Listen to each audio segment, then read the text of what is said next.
An extraordinary election moves into a strange new phase, courtship, and never starts to morph into, well, maybe. But where does it leave voters? Where will Michigan turn? And are any of the usual assumptions worth anything? Today is Sunday, May 22nd, 2016, and this is Flashpoint. All right, welcome to Flashpoint. It's good to have you with us this morning. This was yet another week where I found myself asking, what in the world is going on? And for the 1,000th time since last summer, I wonder if I really know anything about politics and the American electorate. The conventional wisdom has been that a Donald Trump nomination would be electoral suicide for the Republicans. But this week, with that nomination now seeming certain, a new poll shows Hillary Clinton leading Trump by just 5 points. Now, the same poll showed that if the Democrats went with the increasingly unlikely option of Bernie Sanders, well, the self-described socialist does much better, leading Trump by 13 points. So both parties right now are needing to do some soul-searching. If we look at the election process through the 5 stages of the Kubler-Ross model, anger, denial, bargaining, depression, acceptance, it seems Republicans have moved into bargaining. And Sanders this week suggested that a lot of Democrats are in denial. This morning, those on both sides settle in for a little group therapy. The doctor is in this morning on Flashpoint.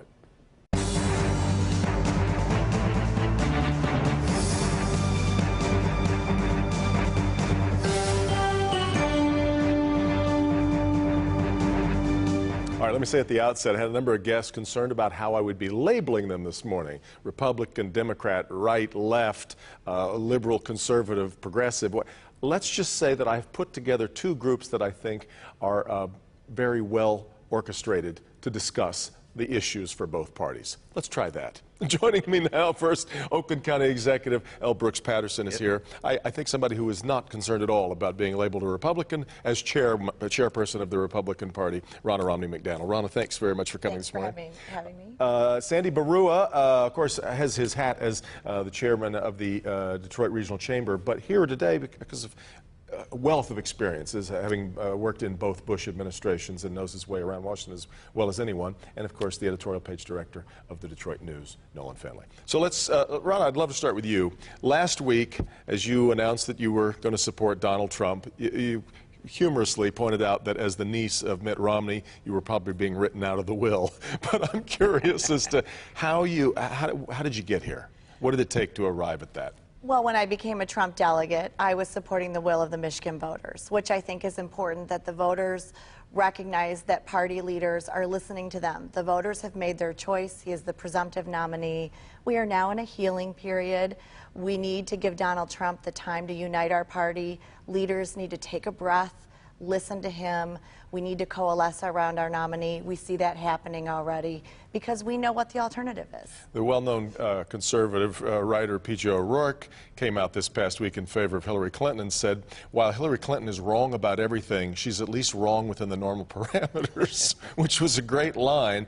But I guess what he's speaking to is a broader good for the country. Are you convinced that Donald Trump is the broader good, or are you just convinced that he's the Republican I've got to dance with? Listen, when you look at things like the Supreme Court and the passing of Justice Scalia, and you look at the Supreme Court justices that Hillary Clinton would most likely be nominating versus justices that Donald Trump would be nominating, and he has said he would be looking for conservative, rule of law, constitutional abiding justices, that's very serious.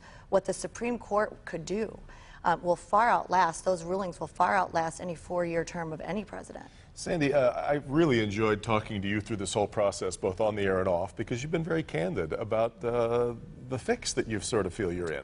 So, having worked for 2 presidents, and that's the hat I'm wearing today, is that I, unlike Ronna, feel no obligation to support the Republican nominee, even though I have supported every Republican nominee since 1980. I am sitting this one out. I can't, because I think Donald Trump is just wrong. He's wrong in temperament, and I have no idea what his policies are, because every time he suggests a policy, he walks it back, and the policies that he has been firm about are policies I can't get behind. The ban against Muslims, you know, building a wall. I mean, these are things that I think are detrimental, and I think the most important thing, having worked for 2 presidents, having been in the Oval Office, one of the most important things that any president needs to have is the right temperament in the Oval Office. And everything I know about Donald Trump both during this campaign and during the 20 or 30 years that he's been a public figure, he does not have the right temperament to be the leader of the free world. Well, that's a mouthful. Brooks, where are you on this? Oh, I'm for Trump. How did you get to that point, though, given what Sandy just said? I have a theory that I want somebody to go to Washington with a meat cleaver and just shake it up. And if his first staff meeting, he looks at the Department of Ed and says, you got 30 days to close it down. As a director of EPA, you got 30 days to close it down. And right down the line, government's become a invasive, you know, it really has. And now government just said, hey, you can go to any bathroom you want. Yeah, hey, enough. And I'm just fed up with the reach of government, and I think Trump is too. Interesting. Because there are some, I think, who are not convinced that he's all that conservative when you get down to it. You start to look at that. There's a lot of people who believe that underneath it all, he's really for single-payer health care. I've heard that. I don't know, but I do know that he is like just said Sandy, that he is you know, sort of a wild and unpredictable guy. No doubt about that. I want to be at his first cabinet meeting. We'd all love to sit in on that. Your thoughts? Well, I mean, he's not like any conservative I've ever known. Donald Trump is not a conservative. You look at his positions, that's what concerned Paul Ryan. It's not just his antics, it's his positions. And, you know, you've got a guy coming out suggesting, yeah, I'd be okay raising the minimum wage, I'd default on the national debt, on and on and on, taking positions that raise taxes, no interest in entitlement reform. This is not a conservative. This is a populist without principle. And I think the challenge for Republicans, folks like Paul Ryan and the others who are meeting with him, is to imbue him with some conservative principles as he goes into this campaign. Because right now, I wrote Sunday, Americans are looking at this ballot. I think the worst choice in the 40 years I've been voting for president, it's between a lunatic and a liar. And that is not an appetizing choice for a lot of people. You hear people saying, I don't know what I'm going to do. Well, are you like Sandy? You're sitting it out? I can't sit it out. I mean, I will be going through the same process we always go through. I assume that the paper's going to endorse somebody. At some point, but this is not, we haven't always when the choice has been poor. But, I mean, this is a very unappetizing choice. I mean, you talk about Donald Trump, we all know his flaws. You look at Hillary Clinton, who has plunged so far to the left in this election that a lot of Republicans who can't stomach Trump are looking at her and saying, well, I can't do that either. And I think that's why the polls show Bernie Sanders doing better against Trump. You know, I think what people are looking for, and Brooks is right, people are looking for Washington to be shaken up, but I think what people are looking for even more is Washington that works, right? And that's why I like leaders like Brooks, because Brooks is a government leader who gets things done. He's also the one leader that, you know, Donald Trump makes look politically correct. But, I mean, if there were more leaders like Brooks that actually got things done, that would be great. And we have fewer of those in Washington. I just don't think Donald Trump is the guy to get things done. I think we're in the wrong panel. I do. We should be sitting with the Dems coming up here. I know. I want to hug it out with you, Sandy. We got to get you over here. I'll hug you anytime. The reality is, you're hearing a lot of the intellectuals and the pundit class wringing their hands and saying, how is this possible? But they haven't been at the rallies. I have. I've seen the movement. I was at his first event here in Michigan with 3,500 people came out to see him. I've never seen anything like it. The voters are excited. They are enthusiastic. Which one of these people is not like the other, right? We have sent carbon copy after carbon copy to Washington, D.C., lawyers and intellectuals, and they've gotten nothing done. Our debt's the same, entitlement reforms, our immigration policy. Suddenly we have a change agent, and people are excited about that. They're looking at him as a change agent who, by the way, represents the middle class, who have had no voice. But Nolan and I, though, have rattled off a number of issues that I think some people say call into question his true conservative bona fides. Are you convinced he's a conservative? I think or does that matter to you? I don't think he's been in the political arena for a long time. I think that's a little refreshing, actually. He's figuring out, he said some of his suggestions right now are things that he's saying on the campaign trail that will be worked out more in policy if he gets elected. I think he's looking to the right people to create that policy, Rudy Giuliani, Chris Christie, Paul Ryan. That makes me have more confidence in him. But remember, he will be appointing at least one Supreme Court justice, maybe more. But voters are getting behind him because they feel like finally someone is representing them. This Obama anemic recovery has left so many people behind by expanding regulation, by burdening the middle class, and Donald Trump is talking to them. Brooks, when Sandy says he's sitting it out, I guess some people would say that not voting ends up being a vote for the other side. Is that the way you see that? I see it that way, and I'm surprised Sandy, who's been in politics, as you said, in 2 administrations, would sit it out. I mean, I think you got to hold your nose and vote for the lesser of two evils, but I think you have to vote. There you go. How's that go? And I thought about pulling the trigger for one of the two candidates, but here's why I decided not to. I can't imagine on January 20th of 2017 either one of those people standing there taking the oath of office knowing that I helped put them there. So I'm going to write someone in. I'm going to go to the polls. I'm going to vote for all the down ballot races. I'm going to write in someone, I still have a Jeb Bush sticker on my car, so, I might write in Jeb. I might write in Brooks. I might write in my dog. I will participate, but to me, it makes really very little difference. Is there any, the debates, watching the process play out, are you going to leave the door open at all? I mean, that's what I say to people is there's a long time between now and November. I don't think you want to close the door on participating in determining who our next president is. I will never fully close the door. I'm going to even go hug Uncle Mitt. I just say, come on, take a look, let it play out. Too much is at stake, especially from a Supreme Court standpoint, to say Hillary Clinton as our president is going to put our nation in a better place. How do we know? We keep talking about the Supreme Court, and I agree. I'd hate to have Hillary Clinton appointing Supreme Court justice, but how do we know Trump won't appoint Judge Judy? We assume this guy is going to surround himself with really smart people who are going to be able to control him and advise him, and he doesn't seem like that kind of folks. I mean, people said the same thing about electing Barack Obama as an inexperienced president. Oh, he'll surround himself with really talented people and he'll listen to him, and he didn't. I don't think Trump will either. He's indicated he will. He said yesterday that he's going to put forth names of justices that he would be inclined to nominate, or that would be a model of what he'd be looking for. He said he would look for a rule of law, constitutional justice. I got to leave it there. That's a great insight into the conundrum on one side of it. There's a conundrum on the other side. We'll address that. Thank you all very much for being here. We'll get to that. We continue. This is Flashpoint on Local 4. Don't go away.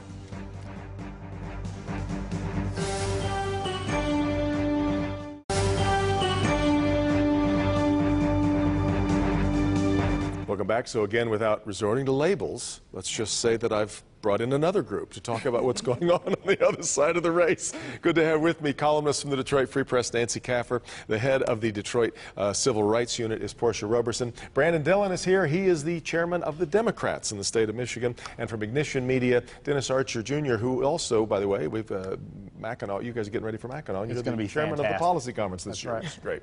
Great. Brandon, let me start with you. Sure.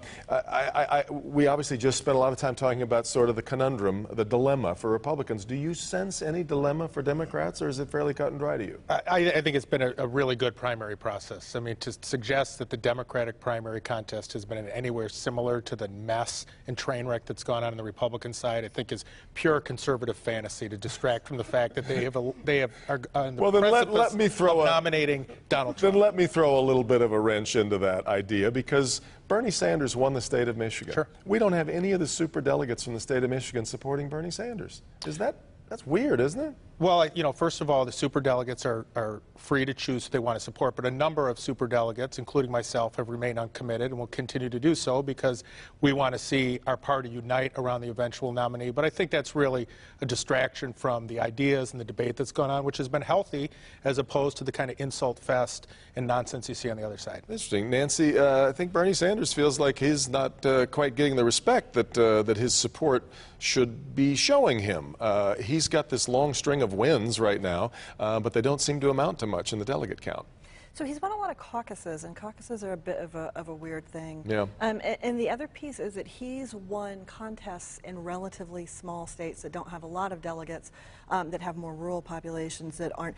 We've seen Hillary Clinton win more dense urban centers that have more delegates. So it's one of those things, just like in the Electoral College, you can win more territory, but because there aren't that many people living there, doesn't help you much. Yeah, it doesn't help your vote count. So that's I think that.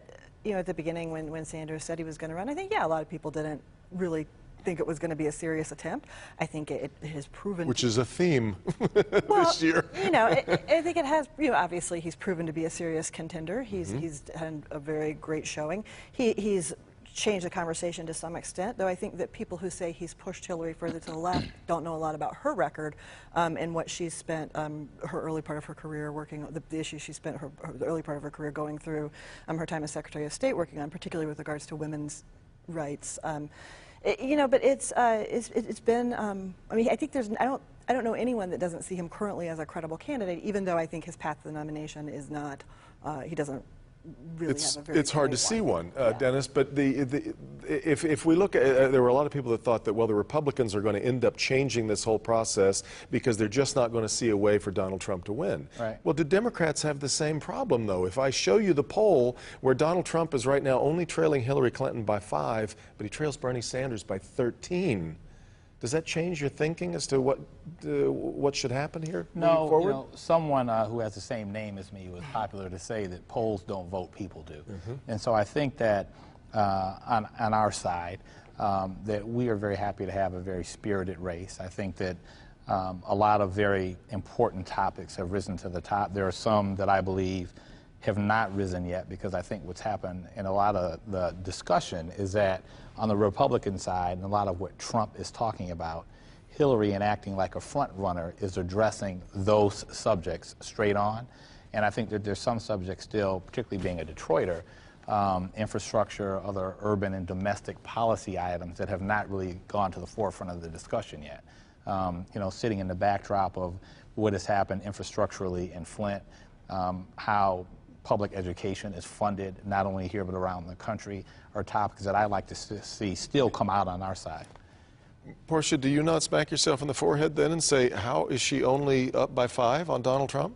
Well, you know, I think because right now you still see people talking about establishment versus anti-establishment, and so people are still viewing Hillary as an establishment candidate, and once you start having her go Isn't debate. she an establishment candidate? You know, and she is, but I think you'll see the value of that when you start to see her debate with Donald Trump and you see the ridiculousness of the things he's been saying. I mean, he's been saying those things, he's risen to the top amongst the Republicans. I think when you honestly start talking about the issues that face Americans, people will want to see seriousness. And so somebody like Donald Trump, when he starts with his idiocy about, you know, building the wall and forcing people to pay for it who've already said they're not going to pay for it, and banning people, you know, now he has to ban the mayor of London because he's a Muslim, and he was going to make an exception to allow him to come to America, which he passed on. But none of those things have mattered thus far. Why do they matter now? I think they'll matter because I think people, first of all, campaigns are a long haul. They're not, you know, they are not short. It's a long way to go. Right, it's a long way to go. And so I think that people, you know, have been,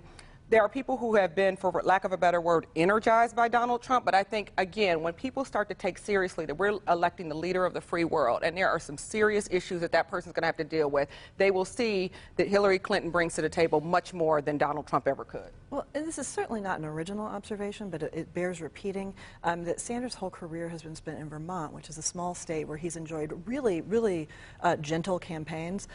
So, you know, in any substantial lead, Hillary's been being dragged through the mud for decades now. Any matchup of him against the other side has to consider that between now, were he to be the nominee, between now and a general election, would have tons and tons of he's got a lot of fodder out there for negative ads. And I agree with Portia that, you know, I don't think his lead is as real as it looks like, and I think Hillary's will expand. But that's, well, I think a lot of strategists worry about when it does come down to mano a mano or mano a womano, Brandon, that what Donald Trump does really well is he defines who you are. Your Lion Ted, your little Marco, and Lord knows what he has in store for Hillary. And that's kind of a dangerous moment. Yeah, I also think Donald Trump has not had to deal with a credible candidate taking him on one-on-one. And whether it's Hillary Clinton or if Bernie Sanders is somehow to secure the nomination. You don't think any of those people that we were talking about for a while, Christie, Bush, Rubio, were not credible candidates that he's dispatched along the way? In a general election, when you have one side totally united against Donald Trump, his ability to try to play those games and define people is going to be far less than it was in a field of 17 people where you had a fractured Republican field. His shtick, if you will, appeals to a very narrow portion of the conservative electorate. When people, general election voters, start concentrating on our nominee and realize that he has no plans for the economy, no plans for foreign policy, and that his idea of treating women with respect is to not hurl insults at him 2 days in a row, I think you're going to see a big change in the polling. I mean, there's a part of me that says, well, that must be right, but it hasn't been right all this time. I think that he seems impervious to... He's in a comfort zone right now because this has been a reality show for the last year or so. And I think Does it not continue to be? I don't think it does, because I think that when you get down to two candidates and you put credentials on the table and you have, to Portia's point, direct one-on-one conversation and debate that needs to have some depth behind it, he's not going to be able to provide that depth.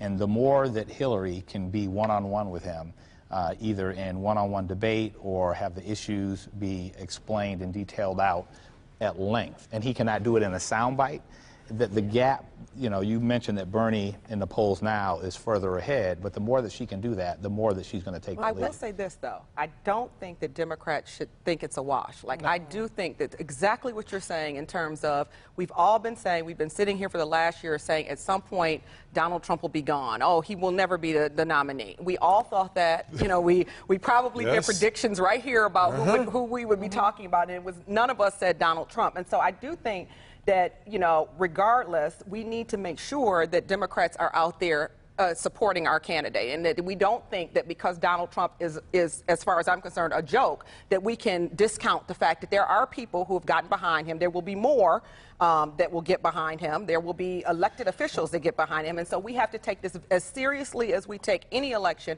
and get out there and really pound the pavement and vote for our nominee. That's one of the interesting things here, Nancy, is that in some polls, those who support Sanders, their second choice is not Hillary, it's Donald Trump. Well, there is that element of outsider that is attractive to some people. But the other thing is, so there's a lot of nasty bigotry that's come out of the Trump campaign. But, I mean, I guess I'm inclined to believe that that is not maybe representative of the average Trump supporter, though obviously the average Trump supporter doesn't have a huge problem with it. But he is speaking to a group of people who feel like they've been left behind by the economy, who have lost jobs, who've lost standing economically. I mean, to be honest... The same people that Bernie Sanders has frankly been talking Correct, right. And I mean, to be honest, if you've worked in manufacturing and you lost your job during the recession, that job is not coming back. And we don't see a lot of real solutions being offered to those people. And I think there is a value in what's happening there. I think whoever the Democratic nominee is has to talk to those people. Got to get to a break. Thanks, gang, very much. I know we've sorted it all out. We'll wrap it up right after this. This is Flashpoint on Local 4.